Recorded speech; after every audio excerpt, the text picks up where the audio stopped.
بے شک اللہ اس بات سے نہیں شرماتا کہ وہ کسی بات کو واضح کرنے کے لیے کوئی بھی مثال دے، چاہے وہ مچھر جیسی معمولی چیز کی ہو یا کسی ایسی چیز کی جو مچھر سے بھی زیادہ معمولی ہو۔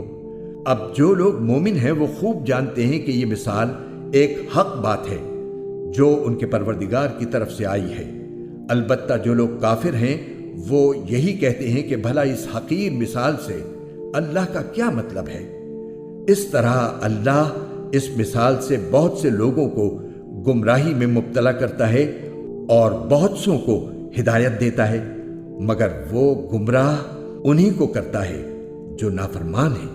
وہ جو اللہ سے کیے ہوئے عہد کو پختہ کرنے کے بعد بھی توڑ دیتے ہیں اور جن رشتوں کو اللہ نے جوڑنے کا حکم دیا ہے انہیں کاٹ ڈالتے ہیں اور زمین میں فساد مچاتے ہیں، ایسے ہی لوگ بڑا نقصان اٹھانے والے ہیں۔ تم اللہ کے ساتھ کفر کا طرز عمل آخر کیسے اختیار کر لیتے ہو؟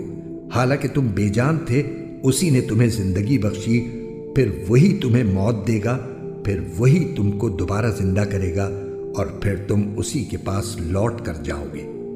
وہی ہے جس نے زمین میں جو کچھ ہے تمہارے لیے پیدا کیا، پھر وہ آسمان کی طرف متوجہ ہوا، چنانچہ ان کو 7 آسمانوں کی شکل میں ٹھیک ٹھیک بنا دیا، اور وہ ہر چیز کا پورا علم رکھنے والا ہے۔ اور اس وقت کا تذکرہ سنو جب تمہارے پروردگار نے فرشتوں سے کہا کہ میں زمین میں ایک خلیفہ بنانے والا ہوں۔ وہ کہنے لگے، کیا آپ زمین میں ایسی مخلوق پیدا کریں گے جو اس میں فساد مچائے اور خون خرابہ کرے؟ حالانکہ ہم آپ کی تسبیح اور حمد و تقدیس میں لگے ہوئے ہیں۔ اللہ نے کہا، میں وہ باتیں جانتا ہوں جو تم نہیں جانتے۔ اور آدم کو اللہ نے سارے نام سکھا دیے، پھر ان کو فرشتوں کے سامنے پیش کیا اور ان سے کہا، اگر تم سچے ہو تو مجھے ان چیزوں کے نام تو بتلاؤ۔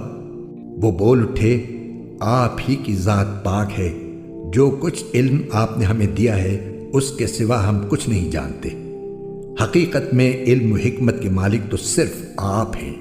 اللہ نے کہا، آدم تم ان کو ان چیزوں کے نام بتا دو۔ چنانچہ جب اس نے ان کے نام ان کو بتا دیے تو اللہ نے فرشتوں سے کہا، کیا میں نے تم سے نہیں کہا تھا کہ میں آسمانوں اور زمین کے بھید جانتا ہوں، اور جو کچھ تم ظاہر کرتے ہو اور جو کچھ تم چھپاتے ہو مجھے اس سب کا علم ہے۔ اور اس وقت کا تذکرہ سنو جب ہم نے فرشتوں سے کہا کہ آدم کو سجدہ کرو، چنانچہ سب نے سجدہ کیا سوائے ابلیس کے کہ اس نے انکار کیا اور متکبرانہ رویہ اختیار کیا اور کافروں میں شامل ہو گیا۔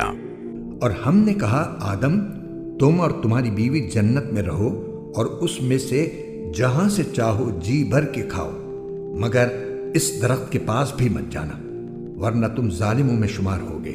پھر ہوا یہ کہ شیطان نے ان دونوں کو وہاں سے ڈگمگا دیا اور جس عیش میں وہ تھے اس سے انہیں نکال کر رہا، اور ہم نے آدم، ان کی بیوی اور ابلیس سے کہا، اب تم سب یہاں سے اتر جاؤ، تم ایک دوسرے کے دشمن ہوگے اور تمہارے لیے ایک مدت تک زمین میں ٹھہرنا اور کسی قدر فائدہ اٹھانا طے کر دیا گیا ہے۔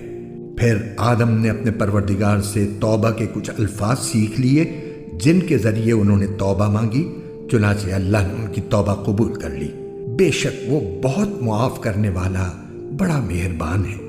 ہم نے کہا، اب تم سب یہاں سے اتر جاؤ، پھر اگر میری طرف سے کوئی ہدایت تمہیں پہنچے تو جو لوگ میری ہدایت کی پیروی کریں گے ان کو نہ کوئی خوف ہوگا اور نہ وہ کسی غم میں مبتلا ہوں گے، اور جو لوگ کفر کا ارتکاب کریں گے اور ہماری آیتوں کو جھٹلائیں گے وہ دوزخ والے لوگ ہیں جہاں وہ ہمیشہ رہیں گے۔